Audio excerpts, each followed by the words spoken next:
भाई इस वीडियो को भगाना नहीं, बहुत मुश्किल से ऐसी वीडियो मिलती है, इसको पूरा देखना और शेयर कर देना।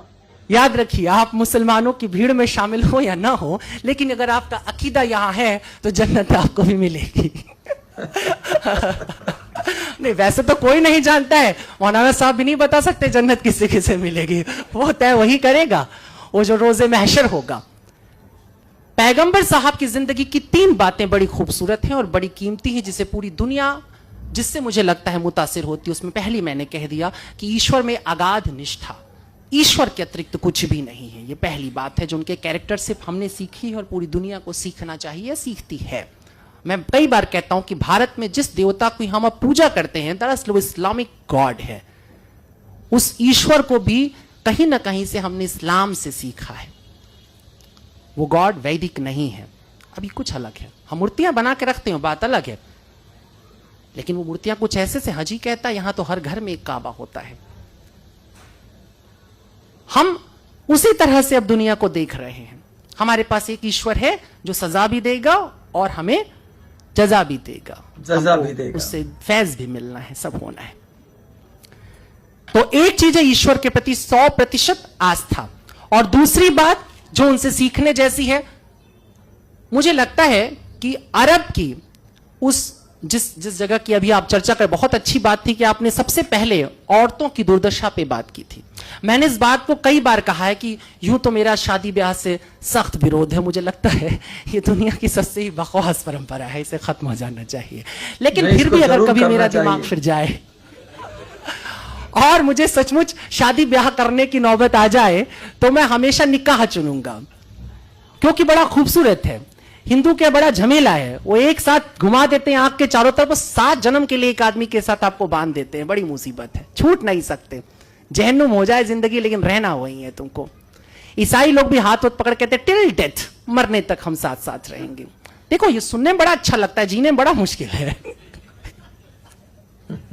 कई बार एकदम से मन बदल जाता है। उदय जी एकदम चाव से सुन रहे हैं इस बात को। लेकिन ऐसा है, पर इस्लाम बड़ा क्लियर है, और उसके क्लियर होने की वजह थी, बहुत जरूरी था, क्योंकि औरतों की स्थिति बहुत खराब थी। तो सबसे पहले औरतों के हक में जो बात होती है वो हमको 1450 साल की रवायत के, आज के समय से मत सोचो, उस जमाने के मॉडर्निज्म पे जाओ, उस जमाने के मॉडर्न थॉट के ऊपर जाओ कि किस तरीके से पैगंबर साहब ने औरतों को उनका हक दिया और कहा कि नहीं, शादी होगी तो औरत तय करेगी। तय करेगी माने वो कबूल है बोलेगी तो कबूल, नहीं बोलेगी तो नहीं। और अगर कबूल है वो कहती है, तो ये भी वो तय करेगी कि ये कितनी इंश्योर्ड होने वाली है शादी। वो मेहर की जो रकम, अभी तो सुनते कई जगहों पे 750 रुपए में निपट जाता है, और वो भी पहले ही दिन माफ करा लिया जाता है।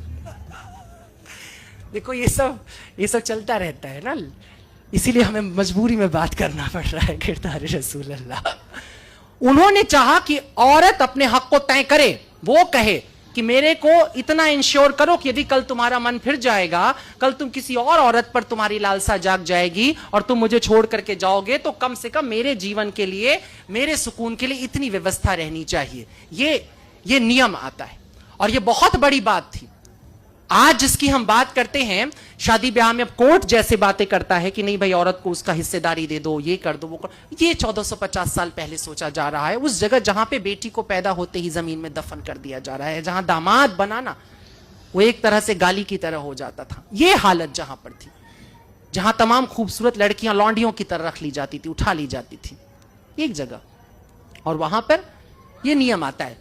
बर्नार्ड शॉ की आपने बात की, बर्नार्ड शॉ ने 2 लाइनें कही थी, एक लाइन आपने कहा था, मैं दूसरी लाइन के साथ बोलूं। उन्होंने कहा था कि इस्लाम दुनिया का सबसे खूबसूरत मजहब है और मुसलमान बदतरीन, सबसे बुरे लोग हैं। ये सुनने में कितना भी खराब लगे, लेकिन ये मजबूरी होती है। स्टेटस के साथ तुम्हें काउंट किया जाता है। तुम दावा करते हो कि तुम्हारे पास बेहतरीन सबसे बड़ा ज्ञान है, दुनिया का सबसे बड़ा ज्ञान तुम्हारे पास है, और अगर तुम उसके बाद जरा भी ओछी हरकत करते हो तो तुम सबसे पहले काउंट किए जाओगे, क्योंकि तुमने कलमा पढ़ा है, तुमने कहा है कि मैं नहीं मानूंगा किसी और को सिवाय अल्लाह के, मैं झुका रहूंगा उसकी बारगाह में, और जो झुका है अल्लाह की बारगाह में, उसके सामने जो सिजदे में पड़ा हुआ है, क्या तुम्हें लगता है कि वो इंसान कोई गुनाह करने निकलेगा, किसी का कत्ल करेगा, किसी को परेशान करेगा? ऐसा नहीं हो सकता। मगर तेरा दिल तो है सनम आशना, तुझे क्या मिलेगा नमाज में?